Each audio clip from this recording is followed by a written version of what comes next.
रक्षाबंधन की आप सभी लोगों को बहुत बहुत शुभकामनाएं और बधाई। रक्षाबंधन का त्योहार जैसे ही आने लगता है वैसे ही हमें हमारे कानों में गानों की मधुर धुन सुनाई पड़ने लगती है। बहना ने भाई की कलाई पे प्यार बांधा है। रक्षाबंधन यानी वह त्योहार जब हर जगह भाई बहन के बीच की अनोखी बॉन्डिंग और प्यार को सेलिब्रेट किया जाता है। जब रंग बिरंगी राखियों और सुंदर गिफ्ट से बाजार भर जाते हैं। भाई किसी भी उम्र के हों, अपनी कलाई सजी रेशम की उस सुंदर डोरी से वे खुद को एकदम खास फील करते हैं और बड़ी शान से इसे दिखाते हैं। पूरे देश में बेहद उत्साह और खुशी के साथ इस त्योहार को मनाया जाता है।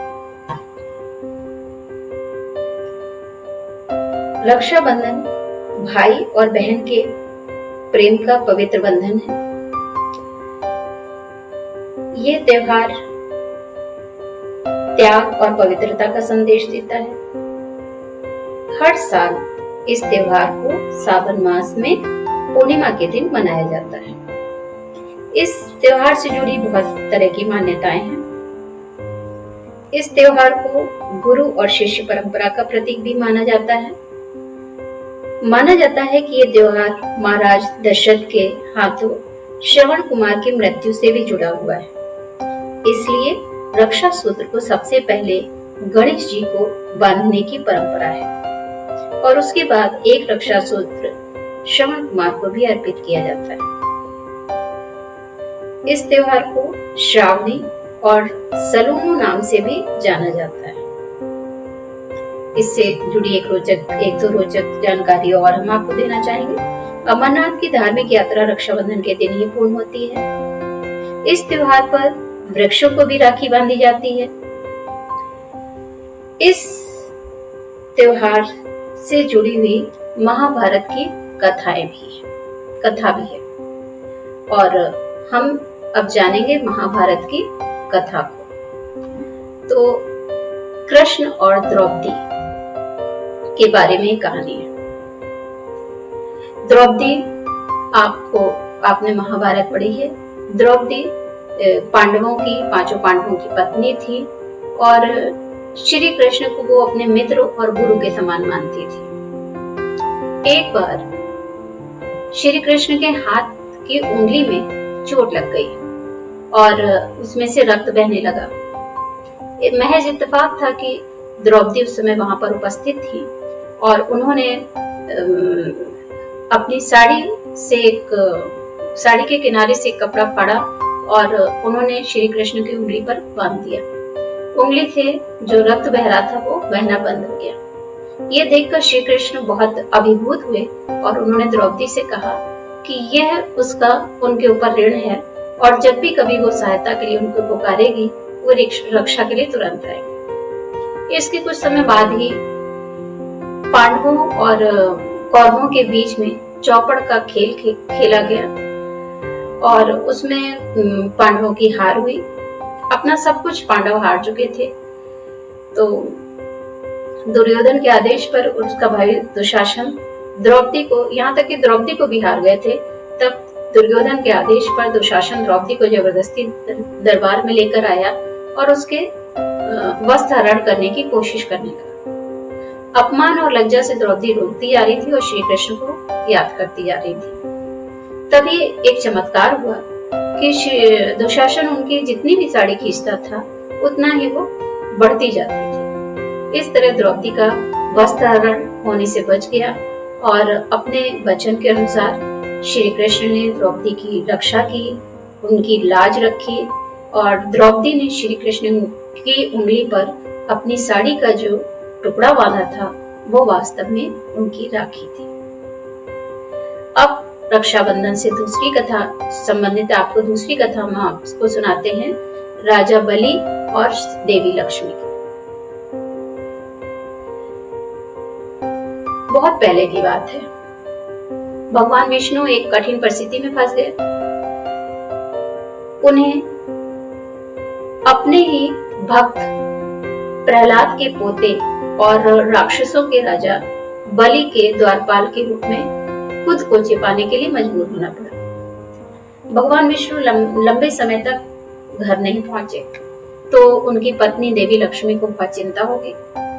लक्ष्मी ने विष्णु का पता लगाने के लिए पृथ्वी पर जाने का फैसला किया और उन्होंने एक ब्राह्मण स्त्री का रूप धारण किया और राजा बलि के पास गए और उनसे बोला राजा बलि से कि मेरे पति काम के लिए कहीं दूर गए हैं, क्या मुझे आपके यहाँ शरण मिल सकती है। राजा बलि ने उनको न केवल शरण दी बल्कि उनका बहुत ध्यान रखा, लेकिन और राजा बलि को ये नहीं पता चल पाया कि ये ब्राह्मण महिला वास्तव में एक देवी थी। पूर्णिमा का दिन आया। लक्ष्मी ने बलि की कलाई पर राखी बांधी और साथ ही उसकी सुरक्षा की प्रार्थना की। यह देखकर बलि अभिभूत हो गया, बहुत प्रसन्न हो गया, भावाविभोर हो गया। बलि ने ब्राह्मण के स्त्री के रूप में छिपी देवी लक्ष्मी से कहा कि बहन, आपको मुझसे जो भी चाहिए वो आप मुझसे मांग लीजिए, मैं आपकी इच्छा पूरी करने का वचन देता हूँ। इस पर देवी लक्ष्मी ने कहा, कृपया अपने द्वारपाल को मुक्त कर दें। द्वारपाल कौन था? भगवान विष्णु थे, वो मेरे पति हैं। ये सुनकर राजा बलि चौंक गया और तब भगवान विष्णु और देवी लक्ष्मी ने बलि के सामने अपना सच्चा रूप प्रकट किया। अपने वचन के अनुसार भगवान विष्णु से बलि ने अपने घर लौट जाने का अनुरोध किया और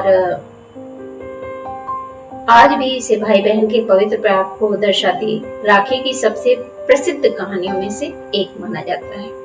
इसीलिए कई जगहों पर अपनी बहन के प्रति बलि की भक्ति को दर्शाने के लिए राखी के त्योहार को बलिवा के नाम से भी जाना जाता है। तो ये थी राजा बलि और देवी लक्ष्मी की कहानी। अब हम जो कहानी आपको सुनाने जा रहे हैं वो हुमायूं और कर्णावती की है।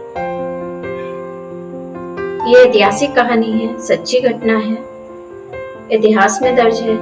बात उस समय की है जब दिल्ली पर मुगलों का शासन था। उस समय राजस्थान के चित्तौड़ में राणा सांगा की विधवा रानी कर्णावती राज्य संभाल रही थी। वैसे तो चित्तौड़ का राजा उनका पुत्र राणा विक्रमादित्य भी था, लेकिन उसकी उम्र बहुत कम थी। ऐसे में गुजरात के शासक बहादुर शाह ने चित्तौड़ पर आक्रमण कर दिया। चित्तौड़ राज युद्ध का सामना कर रहा था, लेकिन उसके बचने की बहुत उम्मीद कम थी क्योंकि इतना शक्तिशाली नहीं था। रानी कर्णावती जानती थी कि मुगल बहुत शक्तिशाली हैं और केवल उनकी सहायता से ही बहादुर शाह को हराया जा सकता है। इसलिए उन्होंने आखिरी उम्मीद के रूप में मुगल बादशाह हुमायूं को एक राखी के साथ एक संदेश भेजा और हुमायूं ने उनकी राखी का मान रखा।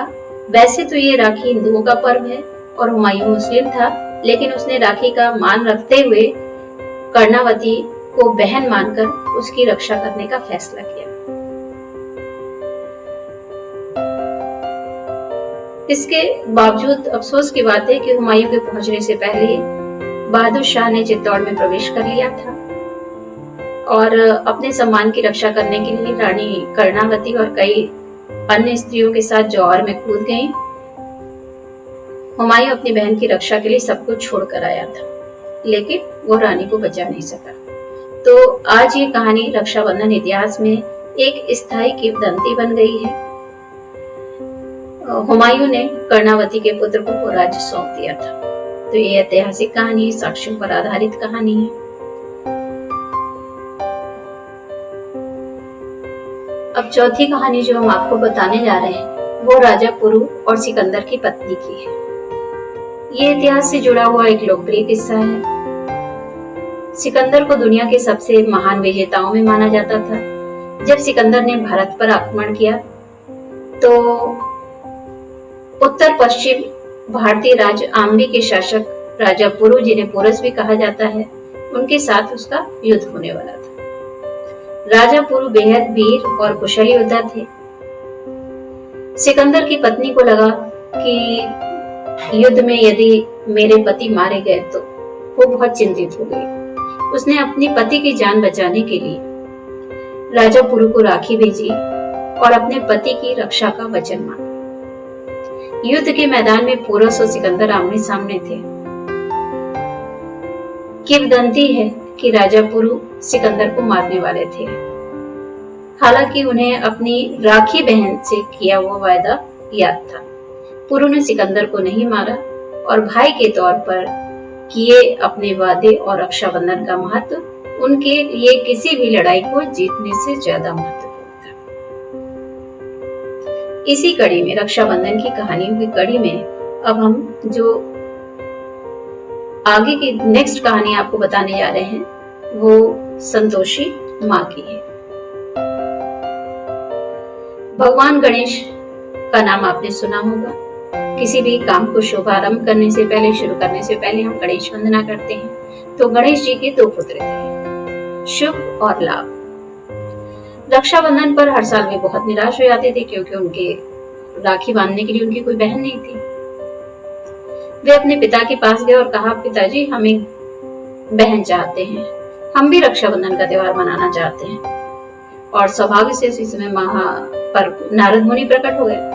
उन्होंने भगवान गणेश को पुत्री को जन्म देने के लिए मना लिया। उन्होंने कहा, एक बेटी यदि आपके घर में आई तो आपका घर समृद्ध हो जाएगा और बेटों को भी बहन मिल जाएगी। इसके बाद एक चमत्कार हुआ। गणेश जी की पत्नियां रिद्धि और सिद्धि में से दिव्य ज्वालाएं निकलने लगी और एक बेटी का जन्म हुआ जिसे हम संतोषी माँ या संतुष्टि की देवी भी कहते हैं। शुभ और लाभ बेहद खुश हुए क्योंकि उन्हें अपनी बहन मिल गई थी और यही कारण है कि कई जगहों पर संतोषी माँ की पूजा रक्षाबंधन समारोह का एक महत्वपूर्ण हिस्सा मानी जाती है। आगे के इसी कड़ी में जो हम आपको दूसरी कहानी बताने जा रहे हैं वो है यमुना और यम की। मृत्यु के देवता यम, आपने यमराज का नाम सुन रखा होगा। तो मृत्यु के देवता यम और यमुना भाई बहन थे। यमुना नदी की बात हो रही है। हालांकि 12 वर्षों तक दोनों भाई बहनों में कोई मुलाकात नहीं हुई थी। यमुना बहुत दुखी थी कि वो अपने भाई से नहीं मिल पा रही। उन्होंने इसके लिए देवी गंगा से मदद मांगी। देवी गंगा ने यम को उनकी बहन की याद दिलाई और कहा कि जाकर अपनी बहन से मिलो। जब ये वहां मिलने गए तो यमुना बहुत खुश हो गई। यमराज जब मिलने गए यमुना से तो यमुना बहुत खुश हुई। स्वाभाविक रूप से भाई के आने पर बहन खुश होती है। उसने यम का बहुत भव्य स्वागत किया, बहुत सारे पदार्थ बनाकर उन्हें खिलाए, उनकी कलाई पर राखी भी बांधी। यम अपनी बहन के प्रेम से इतना प्रभावित हुए कि उन्होंने उसे अमरता प्रदान कर दी। उन्होंने यह भी घोषणा की कि कोई भी भाई जिसने राखी बंधवाई है और अपनी बहन की रक्षा का वादा किया है वो भी अमर हो जाएगा। उस दिन के बाद से ही ये परंपरा शुरू हुई कि राखी के अवसर पर भाई अपनी बहनों से मिलने जाते हैं और बहनें अपने भाई को चिरायु बनाने के लिए उनकी कलाई पर राखी बांधती हैं। इसलिए कहते हैं कि भाई बहन का प्रेम अमर होता है। राखी एक पवित्र बंधन और उत्सव का समय होता है। आशा है आपको रक्षाबंधन से संबंधित ये कहानियां, ये जानकारियां पसंद आई होंगी और आप बहुत अच्छी तरह से रक्षाबंधन का त्योहार मनाएंगे। अपने भाई की कुशलता और भाई के सफलता के लिए उसके हाथ में राखी बांधेंगे और भाई भी बहनों को महंगे महंगे गिफ्ट न देकर उनके प्यार और स्नेह के धागे को हमेशा के लिए जोड़ कर रखेंगे। तो एक बार पुनः रक्षाबंधन की आप सभी को बहुत बहुत बधाई और शुभकामनाएं।